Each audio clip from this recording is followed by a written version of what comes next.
حضرت عمر فاروق اللہ اکبر. حضرت عمر جیسا بندہ 24 لاکھ مربع میل کا حکمران اور شاہ روم کو خط لکھ کے کہتا ہے میں منت نہیں کرتا میں حکم دیتا ہوں. اتنا تگڑا بندہ. جنگ قادسیہ کے لیے حضرت سعد بن ابی وقاص کو بھیجا. فتوح شام پڑھ کے دیکھیں. حضرت عمر بڑے پریشان ہیں.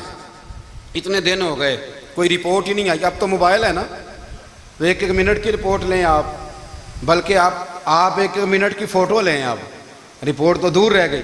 حضرت عمر فاروق رضی اللہ تعالیٰ عنہ بڑے پریشان ہیں کہ قادسیہ میں حضرت سعد بن ابی وقاص کے ساتھ لوگ جہاد کرنے گئے, رپورٹ کوئی نہیں آ رہی. اتنے پریشان تھے کہ باہر نکل کے نا اس رستے پہ بیٹھ جاتے جو رستہ قادسیہ کی طرف سے آتا تھا. جو بھی آتا جاتا پوچھتے جنگ کے کیا حالات ہیں. ادھر جب اللہ نے فتح دے دی نا تو حضرت سعد بن ابی وقاص رضی اللہ تعالیٰ عنہ نے نا ایک قاصد کو خط دے کے بھیجا. کہنے لگے عمر کے پاس جاؤ, انہیں اطلاع دو کہ الحمدللہ اللہ نے اسلام کو فتح عطا کر دی. یہ حضرت عمر کو جا کے دینا. وہ بڑے پریشان ہوں گے. وہ جو اس زمانے میں اس طرح ہوتا تھا کہ کئی دور دور سے صحابہ جو دوسرے شہروں کے ملکوں کے رہنے والے ہوتے تھے وہ بھی آ کے شامل ہو جاتے تھے جہاد میں. کوئی ایک دفعہ مدینے آیا, کوئی 2 دفعہ آیا, پھر اپنے اپنے علاقوں میں. بہت سارے لوگوں نے زیادہ دفعہ حضرت عمر کو دیکھا بھی نہیں تھا. وہ جو قاصد خط لے کے آیا تھا نا اس نے ایک آدھ دفعہ دیکھا تھا. حضرت عمر بوڑھے ہو گئے, وہ پہچانتا نہیں تھا. ادھر سے وہ خط لے کے آ گیا. حضرت عمر مدینے سے باہر نکل کے اس روڈ پہ بیٹھے تھے جو قادسیہ سے آتا تھا. جب وہ اس آدمی کو آتے دیکھا تو حضرت عمر اٹھ کے کھڑے ہو گئے, فرمانے لگے قادسیہ سے آ رہے ہو؟ وہ کیا کہتا ہے؟ پھٹے پرانے کپڑے, ٹوٹے ہوئے جوتے, سر پہ پرانی پگڑی. کہنے لگے غلام مدینے کے رہنے والے ہو؟ حضرت عمر کہنے لگے ہاں مدینے کا ہوں. کہا میں قادسیہ سے آیا ہوں, الحمدللہ اللہ نے اسلام کو فتح دے دی ہے, الحمدللہ کفر کی کمر ٹوٹ گئی ہے. اس نے یہ بات کر کے تو گھوڑے کو ایڑی لگائی, گھوڑا دوڑنے لگا مدینے کے. حضرت عمر بھی ساتھ ساتھ دوڑ رہے. فرمانے لگے اچھا بتاؤ خالد بن ولید کا کیا حال ہے؟ تھوڑا آگے جا کے فرمانے لگے اسامہ بن زید کیسے ہے؟ وہ کہتے ہیں ٹھیک ہے. پھر اس نے اور گھوڑا. عمر ساتھ ساتھ دوڑ رہے ہیں, ساتھ ساتھ. 24 لاکھ مربع میل کا حکمران, ایک جوتا پیر سے نکل گیا, عمر دوڑ رہے ہیں. آگے جا کے پوچھتے ہیں سعد بن ابی وقاص کا کیا حال ہے؟ کہا حضور وہ بھی ٹھیک ہے. کتنے لوگ میرے شہید ہو گئے مسلمانوں میں سے؟ کہنے لگا صحیح گنتی کا نہیں پتا. یہ لفظ ادا ہوتے ہوتے مدینے کی سرحد آ گئی. لوگوں نے عمر کو گھوڑے کے ساتھ دوڑتے دیکھا تو کہا امیر المومنین کیوں دوڑ رہے ہیں؟ وہ غلام چھلانگ لگا کے نیچے آیا, قدموں میں بیٹھ گیا. کہنے لگا حضور آپ نے بتایا ہی نہیں آپ امیر المومنین ہیں. آپ فرمانے لگے کیا بتاتا؟ میں تو اونٹ چرانے والے کا پتر ہوں, کیا بتاتا؟ وہ عمر ہوں جس نے اپنے گناہوں کا حساب دینا ہے. کیا بتاتا؟ جو سعد بن ابی وقاص کو جہاد پہ بھیج کے خود بزدلوں کی طرح گھر میں بیٹھا ہے. کیا بتاتا؟ کوئی حیثیت نہیں, کوئی تار. تو نے اچھا کیا, تو تو مجاہد تھا, مجھے ساتھ ساتھ دوڑایا, تو نے اچھا کیا. جتنے لوگ تھے چیخیں مار کے رونے لگے. حضرت فاروق اعظم سے کہنے لگے عمر جب تک تیرے جلوے رہیں گے اللہ کامیابیاں ہی عطا فرمائے گا, جب تک تیرا رنگ رہے گا اللہ تعالیٰ نوازتا ہی رہے گا. کچھ نہیں کبھی اپنا آپ ظاہر ہی نہیں کیا. بہت بڑے تھے, بہت بڑے تھے حضرت عمر, بڑے تھے. حضرت ابو رافع غلام تھے, قرآن پاک بڑا سونا پڑھتے تھے. حضرت عمر جب بھی انہیں ملتے کہتے ابو رافع تو عمر سے اچھا ہے, قرآن بڑا شاندار پڑھتا ہے. تو وہ کہتے حضور اگر میں قرآن صحیح پڑھتا ہوں تو آپ کو قرآن کی تشریح زیادہ صحیح آتی ہے, آپ بھی تو مجھ سے افضل ہیں. تو آپ فرماتے نہیں پھر بھی تو مجھ سے افضل ہے. کیوں؟ اس لیے کہ تو اپنے آقا کی نوکری بھی ٹھیک کرتا ہے اور رب کی عبادت بھی ٹھیک کرتا ہے, اور مجھے خالص صرف عبادت کرنی ہوتی ہے وہ بھی ٹھیک نہیں کر پاتا. ساری زندگی اپنا محاسبہ, ساری زندگی اپنے گریبان میں دیکھا, ساری زندگی اپنے آپ کو پرکھا, اپنے آپ کو ٹٹولا. 62 سال عمر بیت گئی. حضرت حذیفہ بن یمان ایک صحابی تھے, میرے نبی کریم علیہ السلام نا ان سے راز کی باتیں کرتے تھے. ہر بندے کا ہاضمہ ٹھیک نہیں ہوتا, سب سے راز کی بات نہیں کرنی چاہیے. حضرت حذیفہ بن یمان کہتے ہیں حضور راز کی باتیں بتاتے. مدینہ منورہ میں جو منافقین تھے ان کی لسٹ بھی نبی پاک نے حضرت حذیفہ بن یمان کو دی تھی. جب کوئی مشکوک آدمی مر جاتا نا تو صحابہ کہتے ہیں ہم دیکھتے اگر حضرت حذیفہ نے جنازہ پڑھا ہے تو ہم بھی جنازہ پڑھ لیتے. نبی پاک نے بھی کچھ جنازے نہیں پڑھے, ترمذی میں ہے, فرمایا عثمان سے جو بغض رکھے اس کا جنازہ نہیں پڑھیں گے. حضرت حذیفہ بن یمان اگر جنازہ پڑھتے تو لوگ پڑھتے، وہ نہ پڑھتے تو لوگ جنازہ نہ پڑھتے۔ حضرت حذیفہ بن یمان کہتے ہیں جناب عمر فاروق کی خلافت کے آخری ایام تھے، کچھ دنوں کے بعد وہ شہید ہو گئے۔ فرماتے ہیں آدھی رات کا وقت تھا، میں گھر میں سویا تھا بڑا بے فکر، اچانک میرے دروازے پہ دستک ہوئی، میں گھبرا کے اٹھا، اتنی رات کو کون آیا؟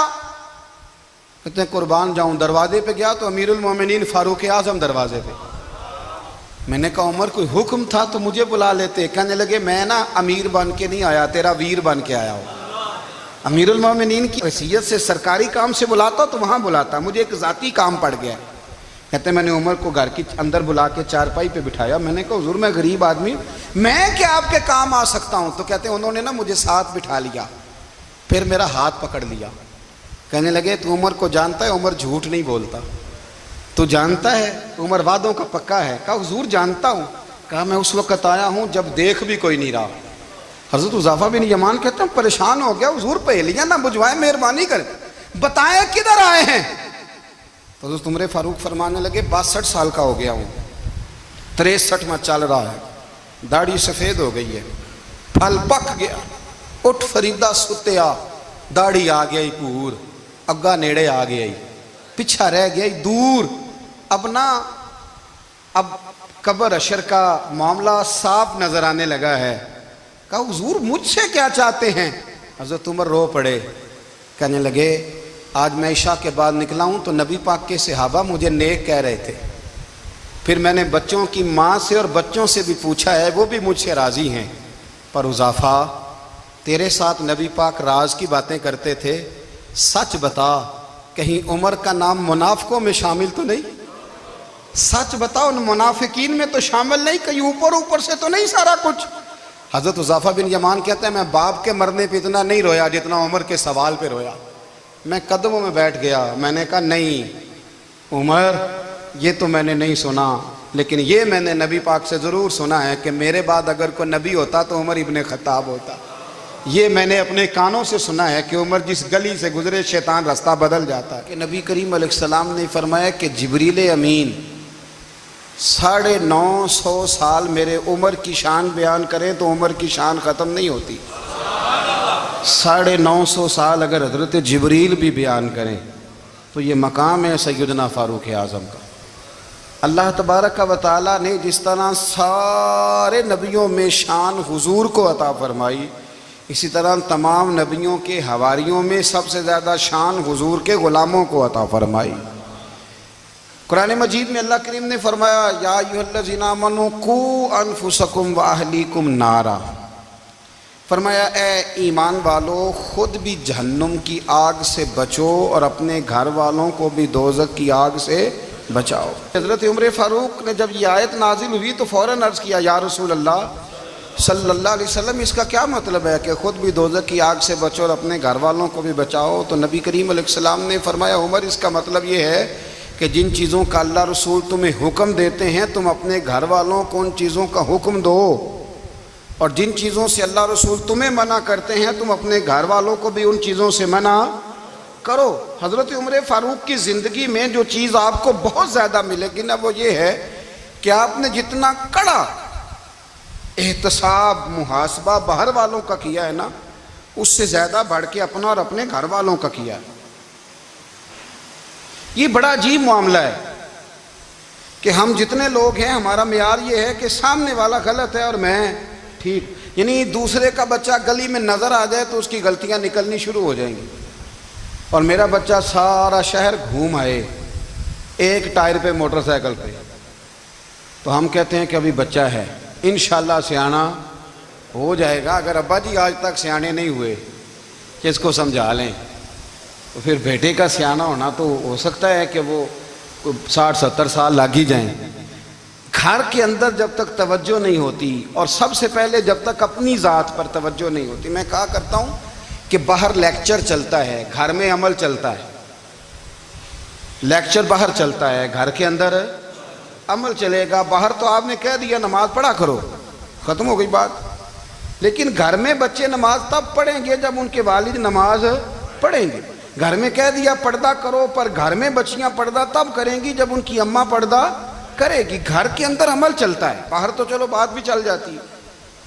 تو والد کا جب تک کردار بچے نہیں دیکھتے جب تک، اتنی دیر تک ان کا تبدیل ہونا ممکن نہیں ہوتا۔ حضرت عمر فاروق رضی اللہ تعالیٰ عنہ نا باہر والوں کا بھی بڑا سخت حساب کرتے تھے۔ بڑا ایک گورنر صاحب نے لباس بڑا شاندار پہننا شروع کر دیا تھا، تو حضرت عمر نے اتروا کے نا تو انہیں ٹاٹ کا لباس پہنا کے تو اونٹ چرانے کی ڈیوٹی دے دی تھی۔ اتنا سخت احتساب کرتے تھے۔ کسائی کی دکان پر بھی 1-2 گھنٹے کھڑے ہوتے تھے۔ جو آدمی مسلسل 2 دن گوشت خریدتا تھا نا، فرماتے تھے اس کا ٹیکس بڑھا دو، لوگوں کو دال نہیں مل رہی اور یہ روز گوشت کھاتا ہے۔ حضرت فاروق اعظم، اس کو جزیہ کہا جاتا تھا، یا کچھ اور معاملات ہوتے تو بڑھا دیتے تھے۔ مسلسل جو 2 دن آدمی گوشت کھاتا تھا، فرماتے تھے مدینے میں غربت ہے، اگر یہ والا نظام تم کرو گے تو غریب لوگ کس کی طرف دیکھیں گے۔ لیکن اس سے زیادہ بڑھ کر جو ان کی زندگی کا معیار اور سٹیٹس تھا وہ یہ تھا کہ اپنے گھر کا خاص خیال رکھتے، خاص توجہ کرتے۔ ملک شام سے اور ایران سے کچھ لوگ آپ کی خدمت میں آئے، تو وہاں سے کچھ کنیزیں بھی آئیں، ان کے بادشاہ کا پیغام لے کے۔ شاہ ایران کی کنیز کو ملکہ نے کہا کہ نا حضرت عمر کی زوجہ کو دیکھ کے آنا ذرا کس طرح کی ہے۔ ہمارے ملک میں کیا کہتے ہیں؟ خاتون اول، باقی سارے دوؤں میں خاتون اول۔ ذرا خاتون اول کو دیکھ کے آنا۔ تو وہ جب آئی نا گھر میں ملنے، تو کہا کہ مجھے میری ملکہ نے کہا تھا کہ عمر کی زوجہ سے، اہلیہ سے ملاقات کر کے آنا۔ تو حضرت عمر کی اہلیہ نے نا ایک جوڑا کپڑوں کا دے دیا ملکہ کے لیے، اور ایک خوشبو کی شیشی دے دی۔ اب جب وہ تحفے وہاں گئے تو اس ملکہ نے نا کچھ سونے کا سامان بھیجا، کچھ زیورات بھیجے، کچھ تحائف بھیجے۔ جب حضرت عمر کے گھر آئے نا، وہ خادم لے کے آیا، اس نے کہا جی آپ کی اہلیہ نے تحفے بھیجے تھے۔ تو جواب میں شاہ ایران کی بیوی نے، یہاں جس ملک کا وہ سفیر تھا، انہوں نے بھی یہ بھیجے۔ تو حضرت عمر فاروق نا وہ تحفے لے کے گھر گئے، تو جا کے کہنے لگے اپنی اہلیہ سے، یہ تو کب سے تحفے تحائف بھیجنے لگ گئی ہے؟ یہ کب سے نظام شروع ہو گیا؟ تو کہ حضور تحفہ دینا لینا تو ٹھیک ہے، سنت ہے، محبت بڑھتی ہے، تو یہ کوئی قباحت نہیں، اور میں نے اپنی ذاتی استعمال کے لیے جو چیزیں رکھی تھی وہ میں نے دی ہیں۔ تو حضرت عمر فاروق رضی اللہ تعالیٰ عنہ فرمانے لگے، ہم نے کسی ملک کے ساتھ اور اس کے بادشاہ کے ساتھ ذاتی تعلق نہیں بنانا، تعلق جو بھی بنے گا رسول اللہ کے دین کی برکت سے بنے گا۔ ذاتی رشتے نہیں ہم نے قائم کرنے، ذاتی۔ آپ کے ملک کی جو ایئر لائن جس کا ہر سال خسارے کا ڈنڈورا پیٹا جاتا ہے نا، وہ ہمارے بادشاہ صاحب اور صدر صاحب اگر غیر ملکیوں کو گھوڑا کبھی بھیجنا ہو نا، گھوڑا، تو پورا ایک جہاز گھوڑا لے کے تحفے میں جاتا ہے، پورا جہاز۔ غریب قوم کا یہ سرمایہ، اور قوم بڑی بادشاہ ہے، لائنوں میں لا کے ووٹ دیتی ہے۔ 2 کام ہمیشہ لائن میں لگ کے کرنے، ایک بل لائن میں لگ کے جمع کرانا ہے، اور ایک ووٹ لائن میں لگ کے، تاکہ پھر پورے 5 سال لائن میں ہی لگے رہیں۔ مرضی سے آپ ووٹ دینا، پر جو بات درست ہے اس کو سنو۔ حضرت عمر فاروق رضی اللہ تعالیٰ عنہ نے اپنی اہلیہ سے پوچھا کتنے کا تھا وہ تیرا جوڑا اور خوشبو کی شیشی؟ انہوں نے کہا 3 دینار کی۔ فرمایا یہ 3 دینار تیرے، اور باقی جو تحفے آئے ہیں وہ تو خود کہہ، چونکہ اس نے تیرے نام بھیجے ہیں، تو کہہ کہ میں مال غنیمت میں دیتی ہوں، تو کہہ میں مسلمانوں کو کہہ۔ تو زوجہ ہنس پڑی، کہنے لگی میں نام بھی کہوں تو مجھے کہنا تو پڑے گا ہی، کہنا تو میں نے ہے ہی، کیونکہ سامنے عمر فاروق ہیں، لہذا فرمایا کہہ دیتی ہوں میں نے دیا خزانے کو۔ حضرت عمر نے جمع کرا لیا۔ میں یہ کیا بات ہوئی؟ میرے گھر والے جو مرضی کریں، ان کا معیار زندگی جس طرح کا مرضی ہو۔ اور حضرت عمر ایک جملہ کہا کرتے تھے، اللہ کرے کہ یہ باتیں اس دور حاضر میں ہماری سمجھ میں آئیں۔ حضرت عمر فاروق رضی اللہ تعالیٰ عنہ اپنے بچوں کو فرمایا کرتے تھے کہ بہت آدمی کو بھوک لگی ہو نا، اور پھر اس کی پسند کا کھانا پکا ہو، جتنے شوق سے وہ اس کھانے کو دیکھتا ہے نا، فرمایا اس طرح پوری قوم اپنے بادشاہوں کے خاندان کو دیکھتی ہے، اس تیزی کے ساتھ دیکھتے ہیں کہ ان کے گھر میں کیا ہو رہا ہے، ان کا معیار زندگی کیا ہے، ان کا سٹیٹس کیا ہے۔ آپ کے بچے دونوں کاروبار کے لیے مصر گئے، ایک بہت بڑا قافلہ گیا مدینے سے مصر تجارت کے لیے، تو یہ گئے تجارت کے لیے، تو حضرت عبداللہ ابن عمر، حضرت عبید اللہ ابن عمر، حضرت عمر کے دونوں بیٹے گئے۔ جناب عمر فاروق کے بچے جب وہاں پہنچے تو مصر کے گورنر نے نا لوگوں کو تعارف کرایا کہ یہ عمر فاروق کے بیٹے ہیں۔ ایک چھوٹی سی بات کر دوں، یہ چودھری کے بیٹے کو کون بتاتا ہے کہ تو چودھری کا بیٹا ہے؟ باہر والے بتاتے ہیں، گھر والے. اور سیٹھ صاحب کے بیٹے کو کون بتاتا ہے کہ تو سیٹھ صاحب کا بیٹا ہے؟ اور مالک کو کون بتاتا ہے کہ تو مالک کا بیٹا ہے اور یہ کرایہ دار ہے؟ یہ کون بتاتا ہے؟ یہ سوچ ہم دیتے ہیں بچوں کو. چودھری اور کمی کی سوچ، امیر اور غریب کی سوچ، مالک اور کرایہ دار کی سوچ، گھر کے مالک کی اور کام کرنے والے کی سوچ، یہ ہم دیتے ہیں. یاد رکھنا، یہ ہم دیتے ہیں، یہ ہمارا مزاج ہے. یہ باہر سے نہیں آتی. تو کوئی شہزادہ ہے، تو سیٹھ ہے، تو نواب ہے، یہ سوچ باہر سے نہیں آتی. یہ اماں سوچ دیتی ہے، اماں. یہ ابا سوچ دیتا ہے. اور پھر جب تباہی اترتی ہے تو اس کے ذمہ دار بھی باہر والے نہیں ہوتے، گھر والے ہوتے ہیں. گھر والے. ہمارے بچوں کی طبیعتوں پر زیادہ نقش باہر والوں کا نہیں ہوتا، گھر والوں کا ہوتا ہے. یاد رکھیے گا. حضرت عمر فاروق رضی اللہ، بچے ہیں، شہزادے ہیں، وہ کاروبار کرنے گئے اور وہاں بتایا گورنر صاحب نے کہ یہ فاروق اعظم کے بچے ہیں، امیر المومنین کے. لوگوں نے ان سے زیادہ مال خریدا، تجارت میں زیادہ نفع ہوا. ظاہر ہے کہ وہ آپ کے جو اللہ خیر کرے حکمران ہیں، ان کے کاروبار کتنے ملکوں میں ہیں، کس بنیاد پر ہیں؟ وہ صرف اس بنیاد پر کہ وہ حکمران رہے، ان کے لیے آسان تھا بڑے لوگوں سے تعلقات بنانا. حضرت عمر فاروق رضی اللہ تعالیٰ عنہ کے بچے ڈھیروں مال کما کے جب واپس آئے نا، تو حضرت عمر سے آ کے بچوں نے بطور محبت کا، ابا جی اللہ نے بڑا ہی فضل کیا ہے، بڑا مال کمایا الحمدللہ، یہ دیکھیں کتنا نوازا ہے. تو حضرت عمر کہنے لگے سارے قافلے نے اتنا ہی کمایا ہے؟ سارے قافلے نے اتنا ہی کمایا ہے؟ کہ حضور نہیں، سارے قافلے نے اتنا نہیں کمایا، سب کو اتنا نہیں ملا. وہ تو وہاں گورنر صاحب نے لوگوں کو تعارف کرایا تھا کہ یہ عمر کے بچے ہیں، تو لوگوں نے پھر ہم سے بڑا ہی خریدا. تو حضرت عمر فرمانے لگے ٹھیک ہو گیا، میں بات سمجھ گیا. اس طرح کرو، جو تمہاری اصل زر تھی نا، جو راز تھی، وہ رکھ لو اور باقی سارا مال خزانہ میں جمع کرا دو. اس لیے کہ یہ تم نے تجارت نہیں کی، یہ تم نے اپنے باپ کا نام بیچا ہے، یہ تم نے امیر المومنین کے بیٹے ہونے کا فائدہ اٹھایا ہے. فرمایا یہ تمہارا نہیں حق، یہ مسلمانوں کا ہے. اس لیے کہ یہ مال تم نے محنت سے نہیں کمایا، یہ باپ کی کرسی کا فائدہ اٹھایا ہے. اور فرمایا اگر تم نے مال جمع نہ کرایا تو میں مال بھی لے لوں گا زبردستی اور کوڑے بھی ماروں گا، ڈبل سزا دوں گا. مرضی سے جمع کراؤ گے تو کوڑوں سے بچ جاؤ گے. بڑے بیٹے نے تو جمع کرا دیا، تو چھوٹا تھوڑا پریشان ہوا.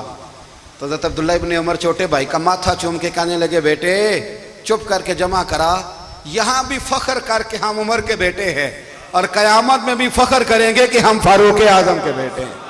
حضرت عمر فاروق نے ذاتی زندگی پر جو توجہ دی، گھر والوں کے معیار پر جو توجہ دی حضرت عمر فاروق رضی اللہ تعالیٰ عنہ نے، وہ بھی بڑی دیدنی ہے. حضرت ابو موسیٰ اشعری کو نا آپ نے وزیر خزانہ بنایا تھا. تو حضرت ابو موسیٰ اشعری کہتے ہیں کہ حضرت عمر کو شے خزانے میں رہنے تو دیتے نہیں تھے.